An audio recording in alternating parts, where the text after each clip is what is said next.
भगवान श्री कृष्ण का विवाह रुक्मिणी जी से हुआ।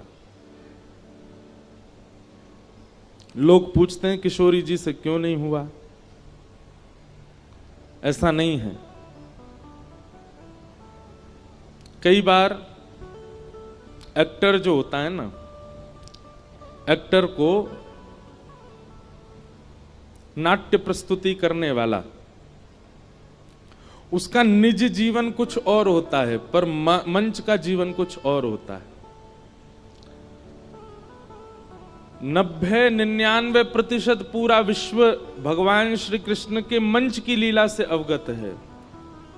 केवल 1% ब्रज के लोग ठाकुर जी के निज लीला से परिचित हैं। सबको यह पता है ठाकुर जी ने 16,108 विवाह किए, वो सब ठाकुर जी का मंचन है, ठाकुर जी की लीला है, एक मानवों को कुछ संदेश देने के लिए और कुछ क्रम वाद्य पूर्ण करने के लिए। भगवान श्री कृष्ण की लीला बंधुओं अनुकरणीय नहीं है। एक बात हमारी बहुत ध्यान से सुनना, भगवान श्री कृष्ण जो करते हैं वो आप कभी नहीं कर सकते। प्रभु श्री राम जो करते हैं वो आप सब कर सकते हो। इसलिए हमारे पूज्य पिताजी महाराज और संत जन कहते हैं, राम ने जो किया है वो करो, कृष्ण ने जो कहा है वो करो, क्योंकि कृष्ण ने जो किया है वो आप नहीं कर पाओगे। राम जी मर्यादा पुरुषोत्तम है और श्री कृष्ण लीला पुरुषोत्तम है।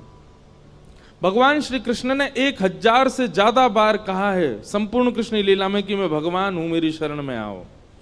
प्रभु श्री राम ने एक बार भी नहीं कहा कि मैं परमात्मा हूं। वो एक मानव को प्रदर्शित कर रहे हैं। कई लोग कहते हैं कि भगवान श्री कृष्ण ने बहुत कुछ ऐसा किया जिससे गलत संदेश जा रहा है लोगों में। मैंने कहा गलत संदेश नहीं जा रहा है, वो मानव के बस की बात नहीं है। इसलिए मानव को लगता है कि ये कैसे संभव हो सकता है। भगवान श्री कृष्ण ने राम अवतार पहले धारण करके हम सबको संकेत किया कि करणीय ये अवतार है और श्रवणीय कृष्ण अवतार है। भगवान श्री कृष्ण कहते जो हैं वो करना है, उनकी करनी आप नहीं कर सकते।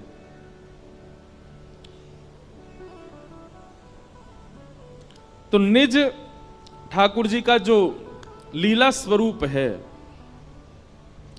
वो हमें पता है कि ठाकुर जी की कैसी लीला है, पर अधिकतर लोगों को ऐसा लगता है कि ठाकुर जी का विवाह, वो लगता क्या लिखाई है, वो ठाकुर जी का मंचन स्वरूप है। रुक्मिणी आदि जितने भी भगवान के विवाह हुए ये इनके एक तत्व हैं, उन तत्वों से ठाकुर जी ने विवाह किया। वो तत्व ठाकुर जी ने निर्माण किए। पृथ्वी, जल, अग्नि, वायु, आकाश, इन पांचों को क्या कहते हैं? पंच तत्व, जिनसे हमारा शरीर बनता है। हमारे शरीर के बाहर पंच तत्व हैं, भीतर 4 तत्व हैं। भीतर कौन कौन से तत्व हैं? मन, बुद्धि, चित्त और अहंकार। इसको कहते हैं अंतःकरण चतुष्टय। और बाहर के जो हैं वो पंचभूत। दोनों को मिलाएं कितने हुए? 9 तत्व। 10वां तत्व हमारी आत्मा है। ऐसे 24 तत्वों का वर्णन किया गया है भागवत में। 25 तत्वों का। पंचविंशति तत्वज्ञ यत्र तत्राश्रमे वसंजटी मुंडी सिकी वापी मुच्यते नात्र संशय। बहुत गंभीर प्रसंग है, उसमें नहीं जाएंगे ज्यादा। पर मूल 4 तत्व भीतर के, 5 तत्व बाहर के। बहुत ध्यान से सुनो सब लोग, इधर देखो। 5 तत्व बाहर के हैं, पृथ्वी, जल, अग्नि, वायु, आकाश। ये भगवान की प्रमुख 5 पत्नियां हैं। और भीतर के जो 4 तत्व हैं उनमें से एक तत्व स्वयं भगवान है, हमारी आत्मा। तो मन, बुद्धि, चित्त, चित्त को कहते हैं आत्मा।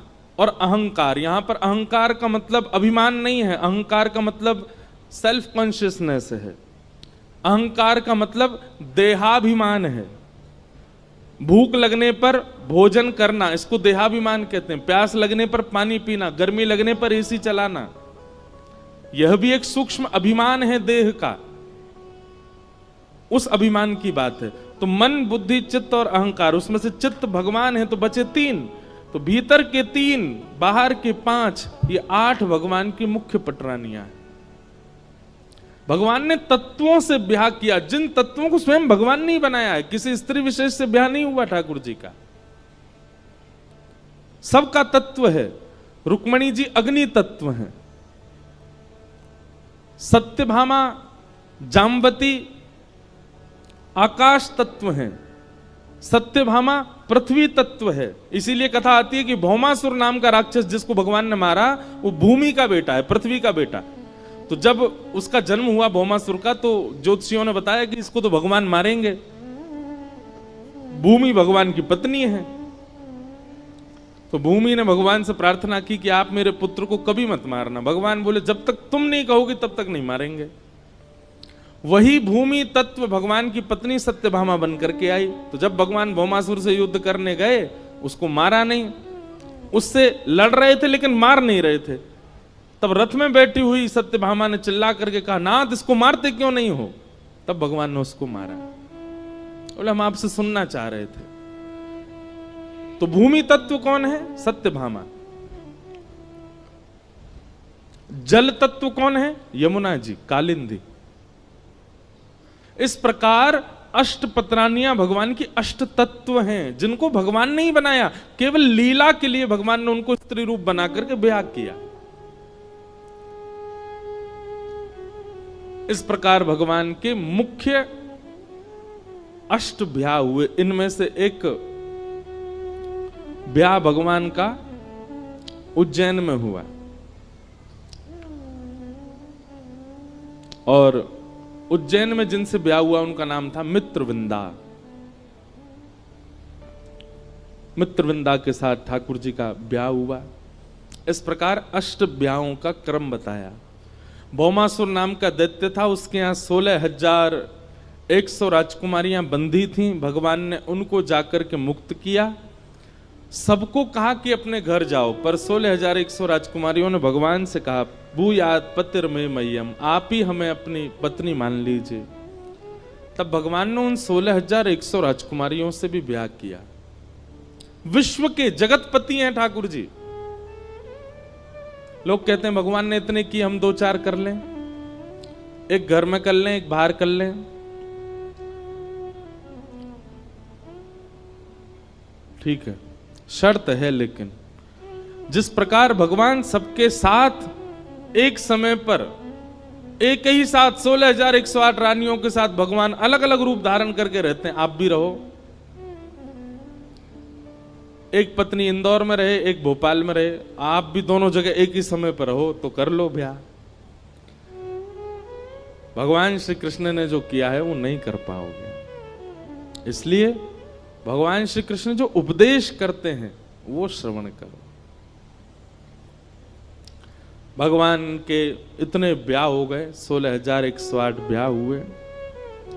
तत्पश्चात भगवान की दिनचर्या, ग्रहचर्या, इन सब की कथा बताई गई।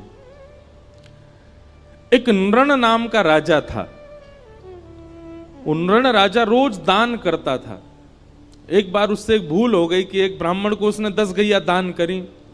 उनमें से एक गैया भाग करके आई और राजा की गौशाला में फिर से आकर के खड़ी हो गई। अगले दिन राजा ने 10 गैया फिर दान करी, तो जो गैया का पहले दान कर चुका था उसी का दोबारा दान कर दिया। दूसरा ब्राह्मण 10 गैया लेके जा रहा था। पहला ब्राह्मण 9 में से एक गैया को ढूंढ रहा था, और ढूंढता ढूंढता उसने दूसरे ब्राह्मण के यहाँ गैया को देखा। दोनों ब्राह्मणों में विवाद हो गया। राजा निष्कर्ष नहीं निकाल पाया, इसलिए ब्राह्मणों के कोप से राजा को गिरगिट बनना पड़ा, कृकलाश्य। भगवान ने कृपा करके उसको फिर मुक्त किया। दान बहुत सोच समझ के होना चाहिए बंधु। हमारे शास्त्रों में कहा जाता है, कुपात्र दानाच भवे दरिद्रम, दरिद्र भावेन करोति पापम, पाप प्रभावा नरकम प्रयाते, पुनर्दरिद्री पुनरेव पापी। दान बहुत सोच समझ के किया कीजिए। हर किसी को दान नहीं करना चाहिए। और आजकल तो बहुत भयावह माहौल हो गया है। दान के नाम पर कुछ भी हो रहा है।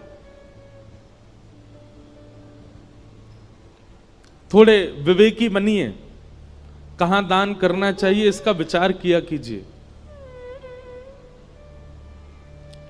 सबसे उच्चतम दान कौन सा है पता है आपको?